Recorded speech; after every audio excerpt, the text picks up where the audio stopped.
So I accidentally just left my credit card out in the open.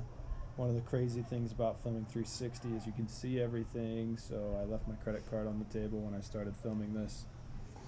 And then I realized halfway through that it was sitting there. This is Cody. This is Chris and Steve's dog. Good boy, huh? But we did lots of cool stuff today. I just never took my camera out for some reason. Actually, I had this camera out. I don't know if you can see my finger, but I had that camera out a lot today. I'm about to start editing the video. Once I pull these receipts over and drop them in this receipts pile, I'm going to do some video editing. But Alyssa went to the Parade of Homes. There's one right there, actually. I worked on a project, built a retaining wall. Ben and I went skateboarding. He stood up for the first time on the skateboard.